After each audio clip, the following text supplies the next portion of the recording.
Now, folks, it's time for Campus Clash. One of our participants is joining from the Live in Freedom, a summer school aimed at young free thinkers promoting free speech. It starts in London on June 30th. With that in mind, we're asking today, are students free to speak their minds in university? Universities up and down the country are embroiled in rows, of course, over free speech.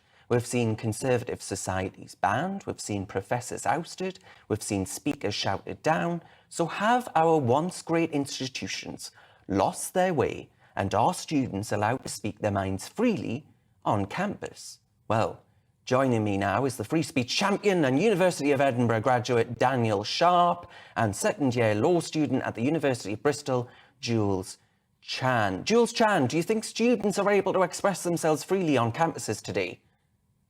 I mean, funnily enough, I actually identify as a conservative in one of the most left-wing universities out there, the University of Bristol. Well, that's brave. Now, there's little to suggest that the kind of hostility that you're describing exists on the ground level. We have, for example, an overwhelming kind of consensus that is left-wing at the University of Bristol. But obviously, there are niches. We have the Conservative Association, who is affiliated with the student union. I mean, it really doesn't seem like it's reflected in real life, the kind of suggestion that we're being limited. Okay, Daniel, would you argue that actually that's far from the truth? That's far from the reality for kids on campus? Kids, that sounds very patronising. You're not kids, I do apologise. I would indeed. It's funny, actually. I would consider myself on the left, so we're reversing the usual roles in this debate. But yeah, but the left used to be champions of free speech. The left used to be the biggest proponents. And we should reclaim it. I think it's a great shame that we have let that noble title fall away from us. But yeah, no, I think it's easy to over-exaggerate some of these things. True, but you know, when you see students from a wide range of ideological perspectives, left and right, and staff and speakers and academics, also left and right, socialists and conservatives, I could name names, but you know, there's a wide range of people who have been targeted in one way or another. Absolutely. For falling afoul of a particular viewpoint. I think it's quite a narrow viewpoint, and I think it's actually not held by all that many people on campus. I think there is a minority of quite loud activists, and they seem to get their way quite a lot. I think if you look at, for example, the Academics for Academic Freedom banned list on their website, you'll see that you know, there's a huge range of people who have been targeted in some form. Well, absolutely. I mean, about if we consider, Jules, where we're talking about, you were talking about the University of Bristol there. I recently, was it last year or the year before? I can't remember now. I'm getting so old, I'm losing my memory. But the University of Bristol, I spoke at the Conservative Association there, and they had to jump through hoops in order for me to actually be able to be offered a position to actually speak at the university. I don't know how you can't recognise that there is a problem when it comes to conservative thought actually being spoken about, conservative ideas being advocated on university campuses. Sorry, I mean, there is definitely kind of a push, but there's also a pushback. I mean, we're willing to look at every time that these kind of things happen on an institutional level. We're not looking at the ground level, root level kind of pushback that happens every time inevitably when these things happen. It's also kind of important to remember that, I mean, free speech is not kind of not an unrestricted right to begin with. So we don't have an American constitution. We do have limits on free speech. So like when universities do no platforming, for example, it's not completely unfounded in the basis of our law. Yeah, okay. Daniel, do you actually support the government's ideas then around a higher education freedom of speech bill?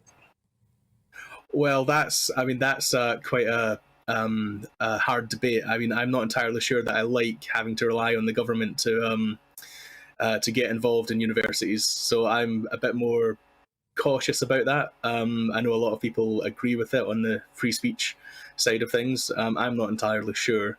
But in any case, I would like to come back and say that on the ground as well, there is often quite a lot of student activism against free speech and against people who fall afoul of certain ideas. You only had to look at Kathleen Stock to see, masked protesters hounding her and harassing her out of her job. And that's not an isolated incident. So yes, sometimes on the ground you see pushback, but other times you see grassroots censorship, if you like. Yeah. So Jules, then why do you support this bill that's going through Parliament? I'm not quite sure I would. It's difficult to say. But what I will say is that freedom of speech is the right to speak, but not the right to be liked. And I think that's an important distinction to be made here. So when we consider these instances, it's always important to kind of consider whether or not we're being offended because we're not liked, but rather whether or not our free speech is really being infringed here, rather than our freedom to kind of, talk freely isn't being infringed, but people don't like us for speaking freely. Okay, yeah, well, so hang on, is that not a contradiction? Because you're saying there's not really a problem with free speech on campus, but then, the government, you're actually saying, well, hang on a minute, the government are doing this for a reason, aren't they? Well, the way I see it is I'm not quite sure that the government's... well, to be fair, as a conservative, I don't really kind of see government intervention as a very good thing in the first place. Well, nor do I, but unfortunately, though, a prominent cancel culture among student bodies and the higher echelons of academia, they are, as we've heard in the case of Kathleen Stock, it's a really, really serious issue. And kids, I keep using that word, students should actually be exposed to as many ideas as possible, shouldn't they? I just dislike the concept of universities being considered ground zero for this kind of policy. I mean, when we consider it, YouGov did a poll in 2018 which suggested that students in general, kind of their views on when free speech should be restricted, generally corresponded to the general public. So if this is something that the government's willing or wants to push past, then it's something that we should be very, very cautious about, I think. That's all. Okay. Daniel, I'm going to give you the final word. You've heard what Jules has had to say there, and some have argued actually that this is just a right-wing talking point, and that actually free speech isn't in crisis in this country, especially in the university sector. I'm assuming that despite what you've heard from Jules today, and despite the fact that, it is seen as a right-wing issue, you would still argue that actually, far too often, democratically elected politicians and others aren't able to actually be heard on campuses up and down this country. Yes, I agree. As the token left-winger, I would certainly say that it's not a right-wing talking point.